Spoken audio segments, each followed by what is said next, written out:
Bismillahirrahmanirrahim. Assalamu alaikum. Dear students, welcome to Introduction to Computer Programming by using C++ class.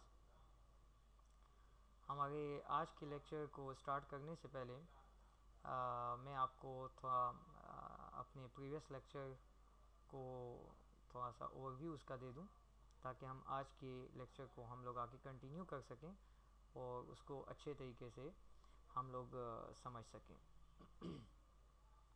हमने previous class में बात की थी words की, कि वर्ड जो है वो किसी भी प्रोग्रामिंग लैंग्वेज में क्या होता है।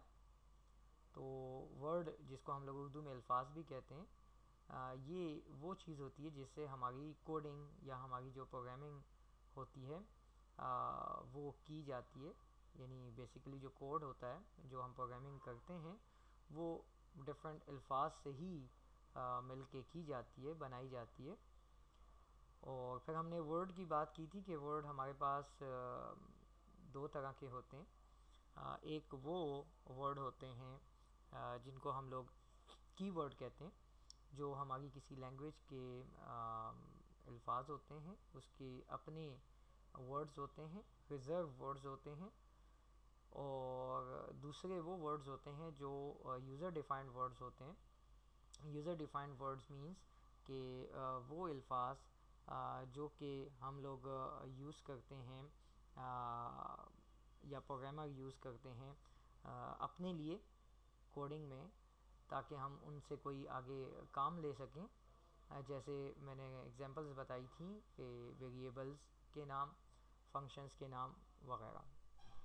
तो हमने लास्ट लेक्चर में बात यहाँ तक की थी और हमने कहा था कि जो हमारे यूज़र डिफाइंड वर्ड्स होंगे वो कुछ भी हो सकते हैं, जबकि कीवर्ड्स जो हैं या रिज़र्व वर्ड्स जो हैं वो कुछ ख़ास वर्ड्स होंगे और एज़ इट इज़ जैसे हैं वैसे ही हमने यूज़ करने होंगे। बट जो हमारे यूज़र डिफाइंड वर्ड्स हैं, जो प्रोग्रामर के अपने अल्फाज होते हैं, वो कुछ भी हो सकते हैं। यहाँ पे बात हमने एंड की थी लास्ट क्लास में, और मैंने यहाँ पे आप लोगों को बताया था कि यूज़र डिफाइंड वर्ड्स कुछ भी हो तो सकते हैं, but we have some rules. हमारे पास कुछ रूल्स हैं, कुछ ऐसे रूल्स हैं जो कि हम यूज़र डिफाइंड वर्ड्स, जिनको आइडेंटिफायर भी कहा जाता है, हम उन रूल्स का ख्याल लाजमी रखते हैं। और अगर उन रूल्स का हम लोग ख्याल नहीं रखते तो हमारे यूज़र डिफाइंड वर्ड्स जो हैं वो ठीक नहीं होंगे, वो गलत कंसिडर होंगे और लैंग्वेज जो है वो उनको एक्सेप्ट नहीं करेगी। लैंग्वेज का जो ट्रांसलेटर है, यानी C++ का या C का जो ट्रांसलेटर है, जो कंपाइलर है, वो उनको एक्सेप्ट नहीं करेगा और वो एरर जनरेट करेगा। तो आज के लेक्चर में हम लोग उन रूल्स को डिटेल से देखेंगे जो एक आइडेंटिफायर या जो यूज़र डिफाइंड वर्ड है उसको बनाने के लिए इस्तेमाल किए जाते हैं। स्टार्ट करते हैं। ये हमारे पास तकरीबन कोई 9 रूल्स हैं जिनको हमने फॉलो करना होता है अपना आइडेंटिफायर बनाने के लिए या यूज़र डिफाइंड वर्ड को बनाने के लिए। स्टार्ट करते हैं पहले रूल से। जो पहला रूल है जिसका हमने ख्याल रखना होगा यूज़र डिफाइंड वर्ड को बनाने के लिए, An identifier is a sequence of characters that consist of letters, digits and underscores. पहला रूल क्या कहता है? पहला रूल ये कहता है कि आप लोग जो यूज़र डिफाइंड वर्ड, जिसे आइडेंटिफायर कहते हैं, वो जो आप लोग बनाओगे वो कोई भी करेक्टर्स हो सकते हैं। करेक्टर्स किसे कहते हैं? कीबोर्ड पे आप लोगों को ये जो बटन्स नज़र आ रहे हैं ये सारे हमारे करेक्टर्स हैं। ये जो आप लोगों को जितने भी कीबोर्ड पे बटन्स दिखते हैं, इन सब को करेक्टर्स कहा जाता है। इवन स्पेस जो है ये भी एक करेक्टर है। तो ये जितने भी करेक्टर्स हैं ये उनकी एक सीक्वेंस होगी जो हम आइडेंटिफायर बनाएंगे। लेकिन इसमें क्या क्या चीज़ हो सकती है, कीबोर्ड पे बटन्स तो बहुत सारे हैं, लेकिन हम किन किन को यूज़ कर सकते हैं अपने आइडेंटिफायर बनाने के लिए। तो उसने कहा कि इट कंसिस्ट ऑफ लेटर्स। अच्छा जी, लेटर्स मींस यहाँ पे अल्फ़ाबेट्स की बात कर रहा है। ठीक है जी, ये अल्फ़ाबेट्स की बात कर रहा है। अल्फ़ाबेट जो हैं वो आप लोगों के कैपिटल भी हो सकते हैं, और अल्फ़ाबेट जो हैं वो आप लोगों के स्मॉल भी हो सकते हैं। सो ये जो लेटर्स का वर्ड लिखा है इट मीन्स के अल्फ़ाबेट्स। और अल्फ़ाबेट्स कौन से, कैपिटल बी और स्मॉल भी। तो capital A to Z and small A to Z. तो ये जो लेटर्स लिखा है इसका मतलब ये है। इसके बाद हमें जो आगे नज़र आ रहे हैं वो हैं डिजिट्स। और डिजिट्स जो हैं वो तो ये तो जो है वो हो गए लेटर्स की बात। और फिर आ जाती है बात डिजिट्स की। डिजिट्स 0 to 9, हमारे पास जितने भी डिजिट्स हैं, जितने भी नंबर्स हैं, वो असल में 0 to 9 ही होते हैं, क्योंकि 9 के बाद जो नंबर्स हैं वो तो असल में हमारे 0 to 9 तक के नंबर्स की ही कम्बिनेशन होती है। यानी अगर मैं लेट सपोज 52 कहूँ तो 52 असल में 5 और 2 है। मैं कोई भी और इस तरह कहूँ 76 कहूँ तो वो 7 और 6 है।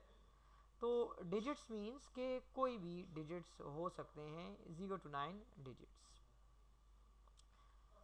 एंड अंडर स्कोर, जो तीसरी चीज़ उसने बताई कि अंडर स्कोर, ये जो ब्रैकेट्स में आप लोगों को नज़र भी आ रहा है, ये इसे अंडर स्कोर कहते हैं। ये मैंने ब्रैकेट्स के अंदर लिखा हुआ है ताकि आप लोगों को सही तरीके से समझ आए कि अंडर स्कोर किसे कहते हैं। तो ये जो आप लोगों को ये डैश सी जो लिखी हुई नज़र आ रही है, that is called under score. तो भाई पहला रूल उसने क्या हमें कहा, पहला रूल उसने हमें कहा कि भाई आप लोगों का जो आइडेंटिफायर होगा, जो यूज़र डिफाइंड वर्ड होगा, वो लेटर्स यानी capital A to Z, small A to Z, 0 to 9 number और अंडर स्कोर, ये सारे हो सकते हैं या इनमें से कोई हो सकता है। ठीक है, यानी हम जो अपना यूज़र डिफाइंड वर्ड बनाएंगे उसमें ये तीन चीज़ें जो हैं ये अलाउ हैं, बाकी नहीं है। ठीक है जी, तो ये तो हमारा हो गया पहला रूल। आगे चलते हैं, next that is the second rule. Second rule क्या कहता है, सेकंड रूल कहता है कि an identifier must start with a letter और एन अंडरस्कोर।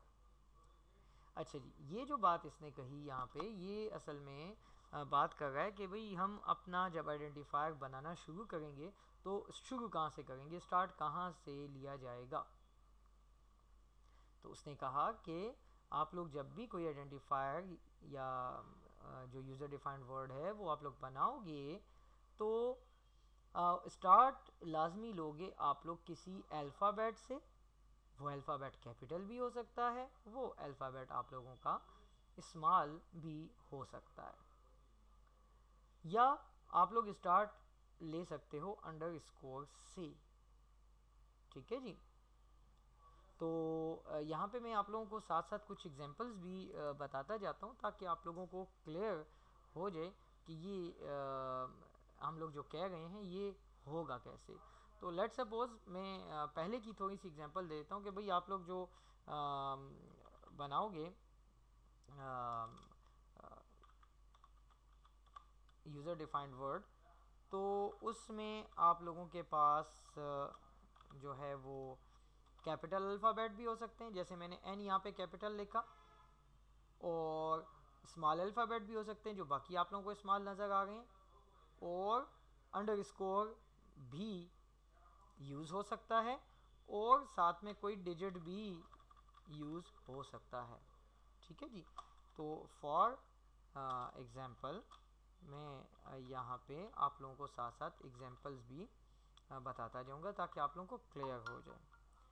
ठीक है जी, सो ये जो पहला रूल था, अकॉर्डिंग इसके हमारे पास जो एग्जांपल्स एग्जांपल मैंने बताई तो वो ये है कि भाई इसमें कैपिटल अल्फ़ाबेट्स भी हो सकते हैं, स्मॉल भी हो सकते हैं और डिजिट भी हो सकता है. So that is the example for the rule number 1. ठीक है जी. दूसरी जो रूल अभी मैंने बात की थोड़ी देर पहले, तो उसमें हमारे पास हमने बात की कि identifier must be start from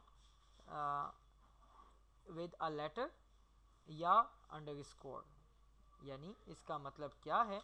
इसका मतलब ये है कि मैं कोई आइडेंटिफायर जब बनाऊंगा तो वो मैं इस तरह से बना सकता हूँ, जैसे लेट सपोज num1. ठीक है जी. ये अब हमारे पास क्या है? ये एक एग्जांपल है.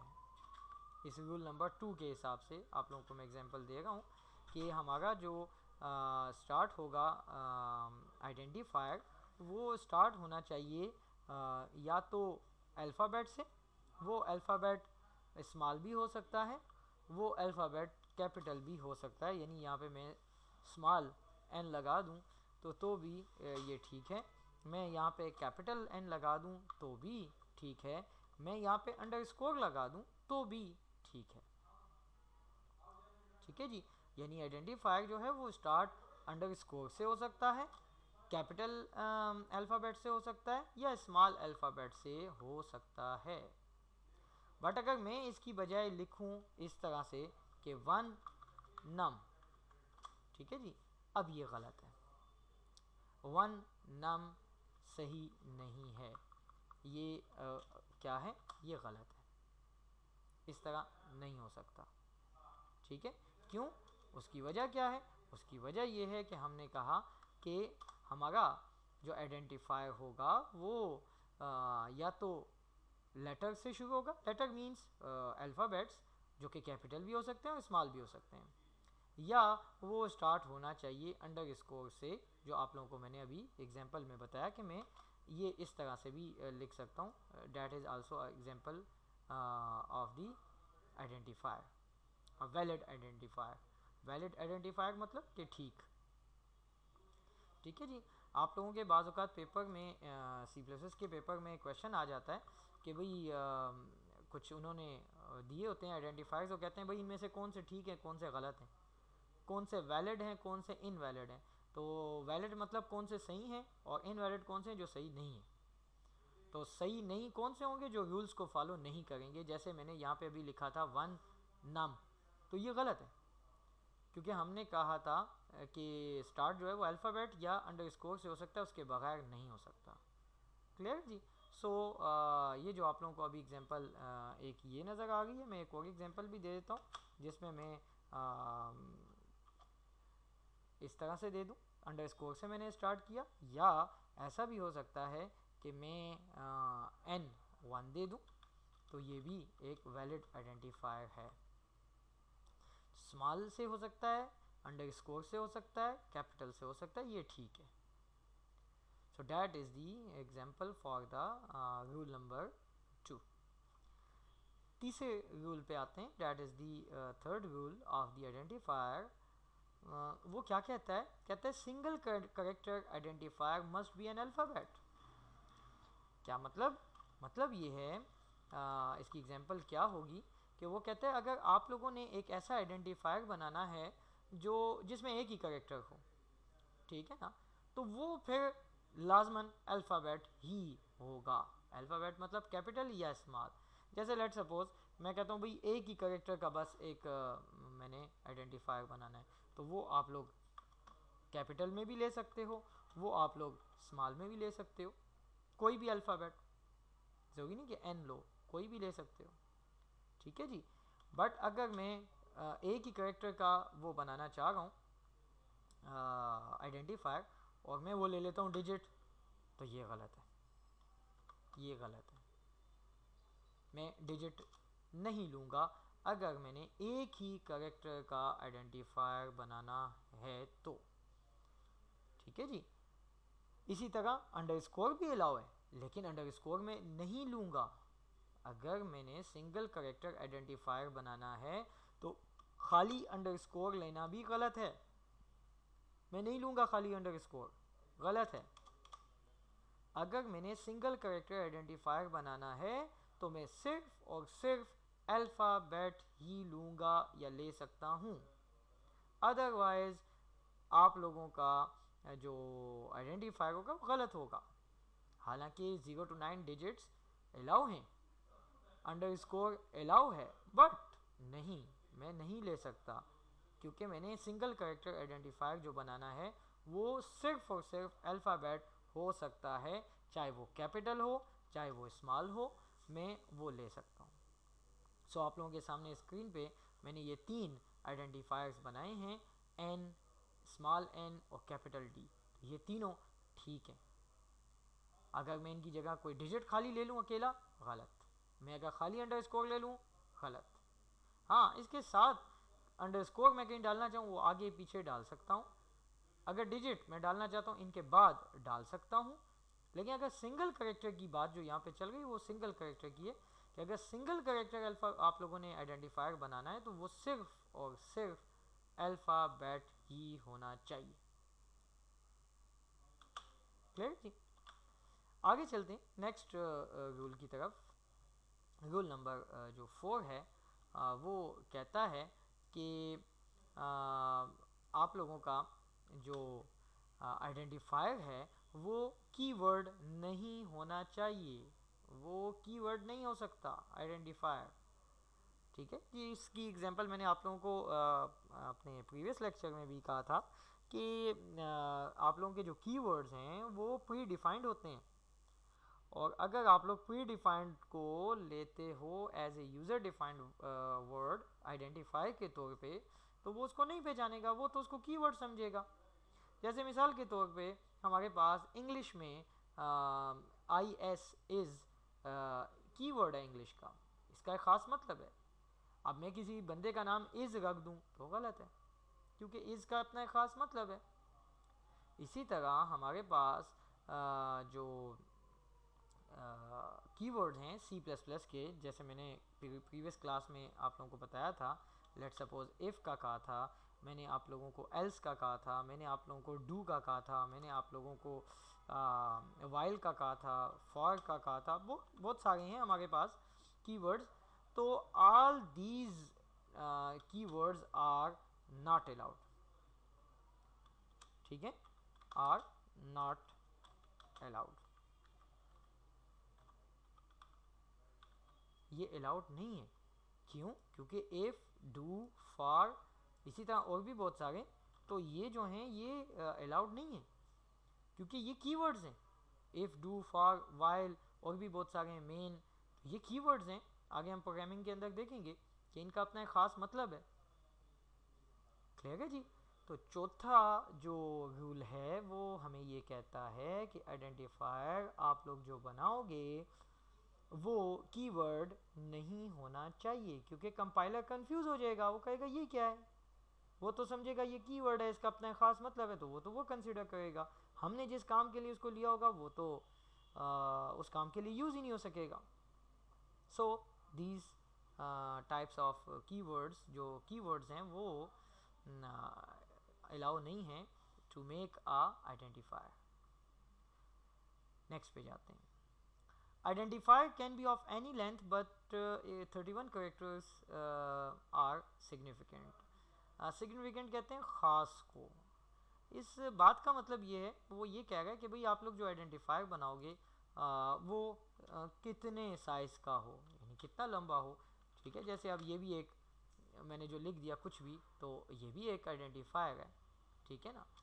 लेकिन वो कहता है इसका साइज़ कितना हो। जैसे मिसाल के तौर पे मैं लिखता हूँ NET नेट, तो ये एक आइडेंटिफायर है। अब इसमें कितने कैरेक्टर्स इसका इस्तेमाल हुआ है? 3, NET, ठीक हो गया। इसी तरह मैं लिखता हूँ सैलरी, तो इसमें कितने हैं? 1 2 3 4 5 6 कैरेक्टर्स का इस्तेमाल हुआ है। तो कितने कैरेक्टर्स तक जो हैं वो हमने कोशिश करनी है, तो वो कहता है कि 31 आर्क जो हैं वो सिग्निफिकेंट है। सिग्निफिकेंट कहते हैं ख़ास को, यानी इसका मतलब ये कि कोशिश करो कि 31 कैरेक्टर्स तक आप लोगों का आइडेंटिफायर बन जाना चाहिए, यानी इतना लंबा चौड़ा नाम ना हो आप लोग जो उसको बनाओ तो 31 कैरेक्टर तक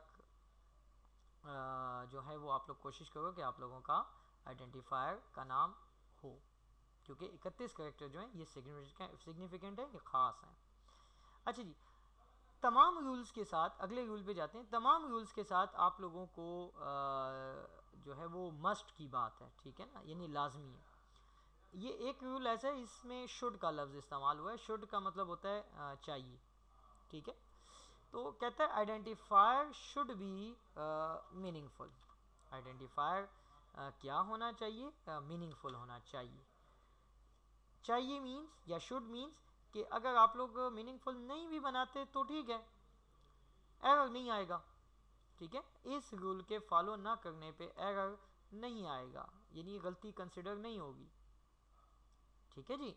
लेकिन अगर आप लोग मीनिंगफुल बनाते हो तो इट इज़ सूटेबल, बेहतर है।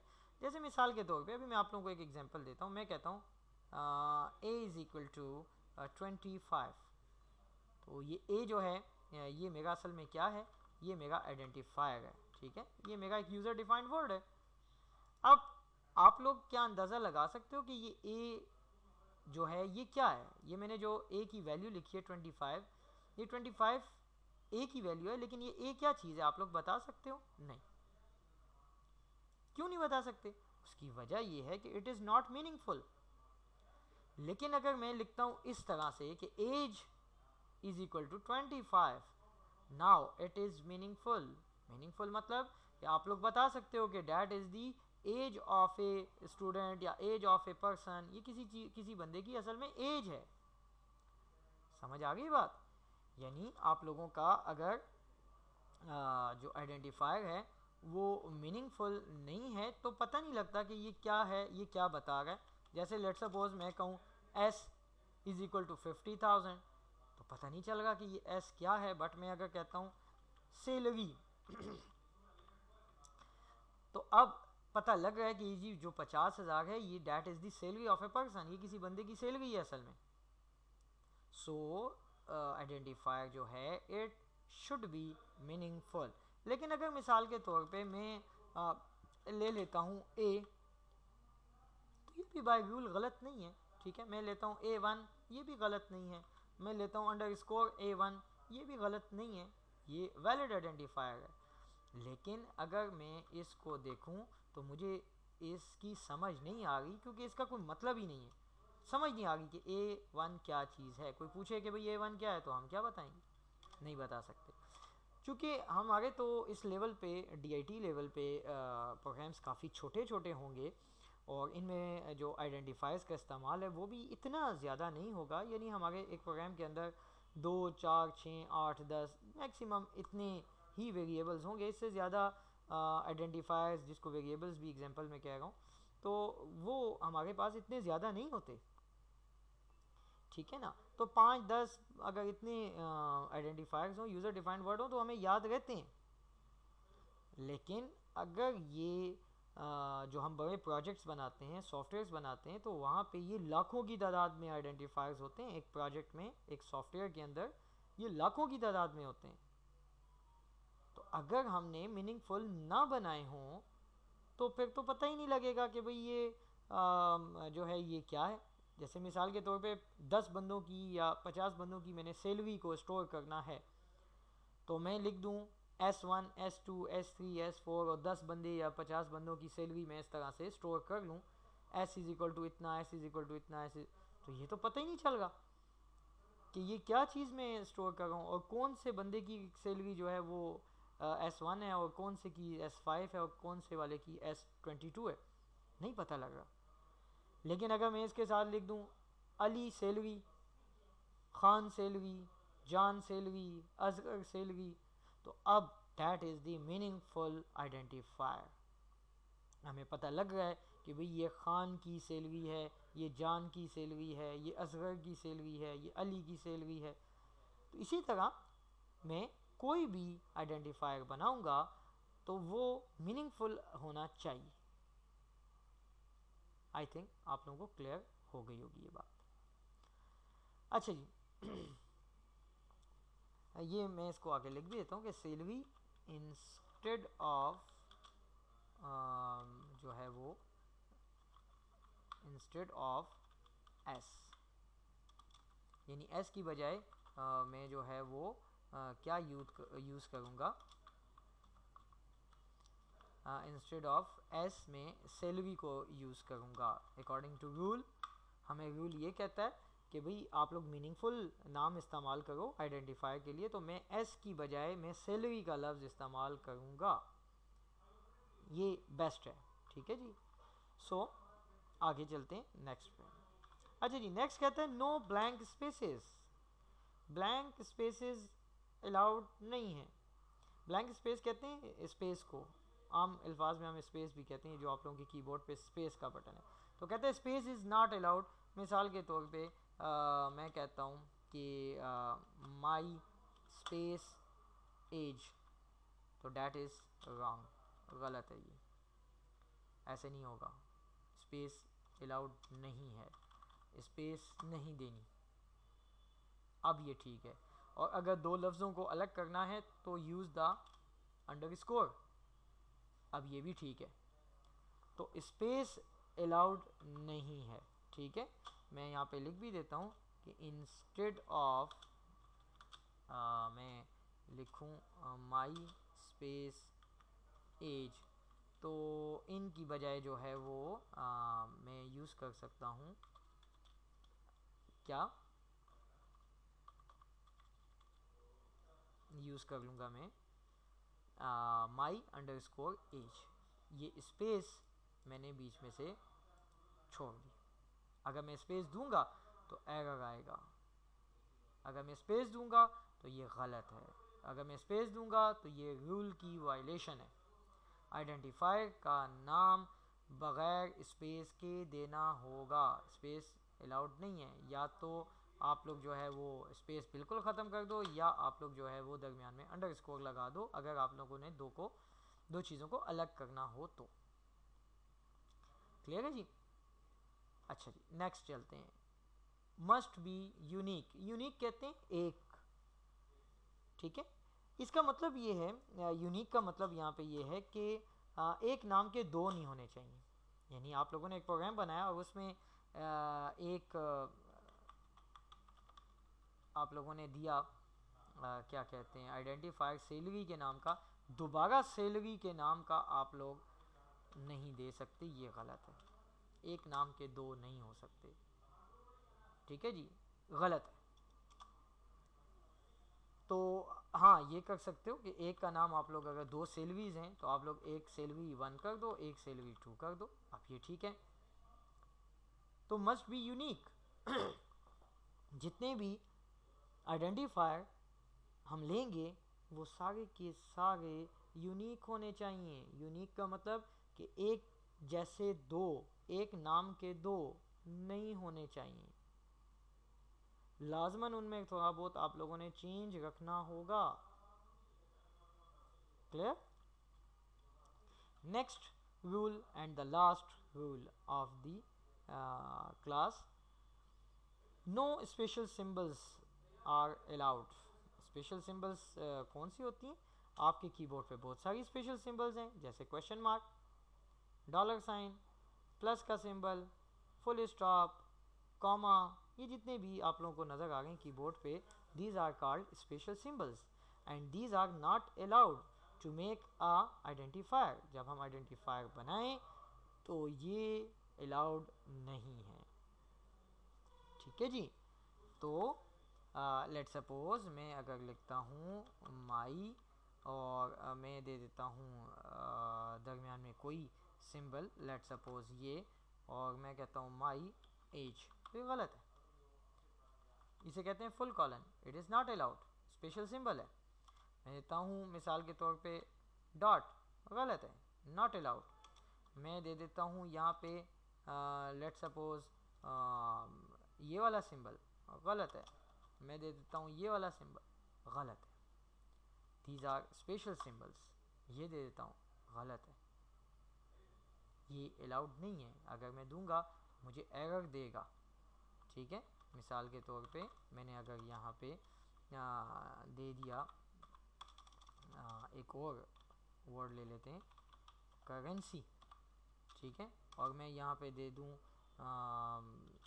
इंस्टेड ऑफ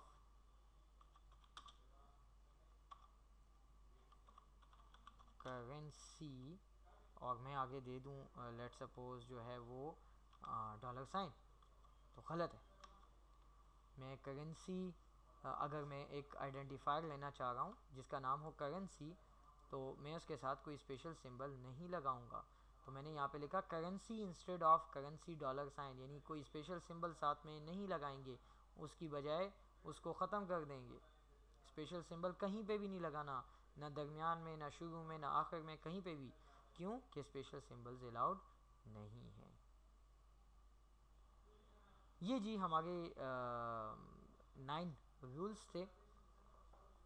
जब हम इन 9 रूल्स को फॉलो करते हैं तो हमारा जो है वो एक वैलिड आइडेंटिफायर बनता है। वैलिड आइडेंटिफायर मींस के सही।